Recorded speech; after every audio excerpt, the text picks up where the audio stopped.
আমার গরম গেছে এই সুর আমি যখন বাইরে বাড়িছি বাইরে বাড়ায় আর বসা পরে গেছে তখন দিয়ে ঘরের চিনে ঘরের শব্দ হয়েছে তখন এই জাহের দূর হয়ে ধরছি ধরে আর এই যে বাইন্দা হয়েছি এখন এই যে আমি করে কইছি এটার বিচারটা করুন।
এই ঘটনা কি এখানে কি করবাইছ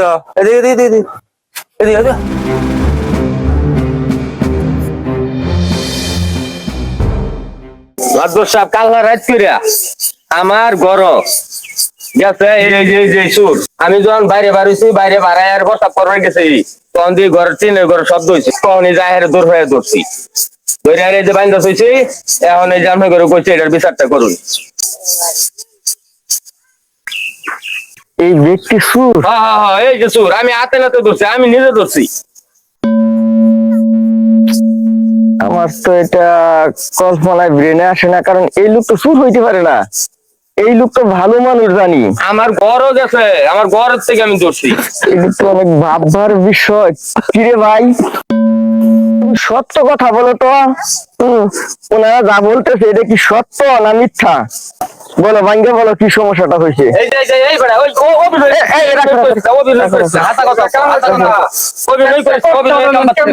রাখেন রাখেন দেখি। আমি এত জানো না যে আমি এরকম কাম করছি, এরকম রেকর্ড আছে আমার। না না না না তো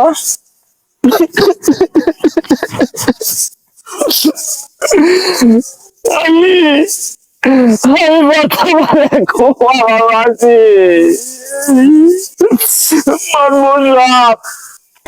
ঈদ উপলক্ষে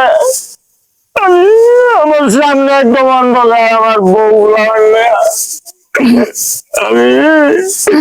আমি আমার এই কাম করছি। আমি তো না, আপনারা তো জানুন আমার এরকম কোন রেকর্ড নাই।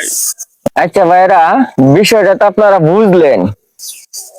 হ্যাঁ, আসলে তো এই ব্যক্তিটা চুর না। আরে এই ব্যক্তি সুর না না না না না, এই ব্যক্তি আসলে চুর না। কারণ হইলো এই ব্যক্তি ভালো মানুষ, অভাবের তাড়নায় বাধ্য হয়েছে। কারণ যেহেতু আগামীকাল একটা ঈদ উৎসবের দিন, অভাবের তাড়নায় বাধ্য হয়েছে সে চুরি করার জন্য। আসলে তো সে পেশাদারি চুর না। তাহলে আপনারা চলে একটা কাজ করি। হয়তো উনি অসহায়, অভাবের তাড়নায় সে এই কাজটা করছে, তাহলে আমরা যদি ওনাকে কিছু সাহায্য সহযোগিতা করি। না না না না না, যদি চুরি করতে তাহলে হয়তো দু এক জায়গায় ধরা পড়তো। আচ্ছা, আপনি তো আপনার ভুলটা বুঝতে পারছেন। আর তো জীবনও করবেন না এই ভুল কাজ। না না না না, আমি ভালো করে বুঝেন। আমি আর জিতে পারছি না, আমি আর করতাম না। এইটাই আমার ভুল। আমি আর জীবনে আমি খুব বিপদ আমার জীবনে এলাকাবাসী আমরা প্রথমবারের মতো আপনাকে ক্ষমা করে দিলাম, মাফ করে দিলাম। আপনারা কি ওরা সবাই মাফ করে দিচ্ছেন? আর উনি করবে না। যাই হোক, আমি ওই যে কিছু সহযোগিতা করলাম, আপনারাও যদি পারেন কিছু সহযোগিতা করেন। আর সবার কাছে আপনি ভুল ক্ষমা চাবেন যে আপনি আর এইটা জীবনে করবেন না। আমি কিছু টাকা দিলাম, আপনারা কিছু সহযোগিতা করেন। ওনাকে, উনি গরিব মানুষ, আগামীকালকে ঈদ।